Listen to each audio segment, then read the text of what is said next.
নিজের সবজি খেতে বসে পরম মমতায় আগাছা পরিষ্কার করছেন এক তরুণ। প্রথম দেখায় তাকে সাধারণ একজন কৃষক মনে হলেও তিনি আসলে একজন কলেজ শিক্ষার্থী। কিন্তু ছাত্র হয়েও যিনি এই সবজি বাগান করে পরিবর্তন করেছেন নিজের জীবন, হয়েছেন স্বাবলম্বী।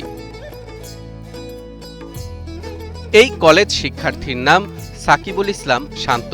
এবার তিনি ডিগ্রিতে ভর্তি হবেন, কিন্তু এই বয়সেই তিনি অর্জন করেছেন অর্থনৈতিক সচ্ছলতা। গত বছর তার এই জমি থেকে শুধু লাউ চাষ করেই আয় করেছিলেন প্রায় 50,000 টাকা। আর চলতি মৌসুমে এরই মধ্যে শুরু হয়ে গেছে বিক্রি বাট্টা। আবহাওয়া অনুকূলে থাকলে এবার তার লক্ষ্য 60 থেকে 70,000 টাকার লাউ ও শাক বিক্রি করা। এই আয় দিয়ে নিজের পড়াশোনার খরচ তো চালাচ্ছেনই, পাশাপাশি শক্ত হাতে ধরেছেন পরিবারের হাল। আগে একবার করছিলাম লাউ, সেখানে সফলতা পেরে আবার আমি 12 মাসি লাউ করলাম। 12 মাসি লাউ করার পর এখন তো দেখতে পাচ্ছি ওখানে অনেক ভালোই হলো।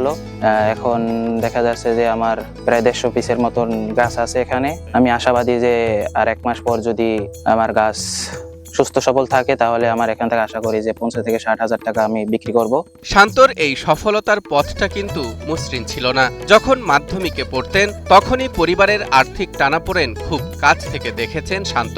বাবার উপর পুরো সংসারের চাপ দেখে সিদ্ধান্ত নেন বসে থাকা যাবে না, হাল ধরতে হবে। আর সেই ভাবনা থেকেই খুব ছোট পরিসরে মাটি ও ফসলের সাথে সখ্যতা গড়ে তোলেন তিনি। 50 শতক জমি নিয়ে শুরু করেন কৃষিকাজ। আমি এসএসসি পরীক্ষার পর 6 থেকে 7 মাস লাগে কলেজে ভর্তি হওয়ার। তার কারণে 6 থেকে 7 মাস বেকার না কাটিয়ে আমি এই কৃষিতে আসা, আর কিছু পরিবারের সমস্যার কারণে এখানে আসা। বর্তমানে তার জমিতে 12 মাসি লাউয়ের পাশাপাশি সাথী ফসল হিসেবে চাষ হচ্ছে ডাঁটা শাক, পুঁই শাক, করলা, চাল কুমড়া, কাকরোল ও পেঁপে। গেলে তো হবে না, প্রত্যেক সপ্তাহে হয়তো আমার হাতে ধরেন 2 থেকে 3,000 টাকা আসে এবং এর থেকে আমার পড়ালেখা চালিয়ে যাচ্ছে এবং পরিবারের কিছু সহযোগিতা হয় এবং আমার লেখাপড়ার পাশাপাশি আমার পরিবার চালাইতে পারি এবং আমার কিছু নিজের হাত খরচ আছে সেটাও চালাইতে পারি।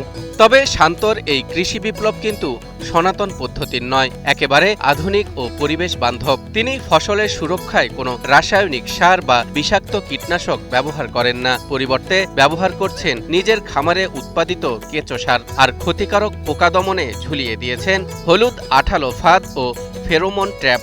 আমি এবার ডিগ্রিতে ভর্তি হব।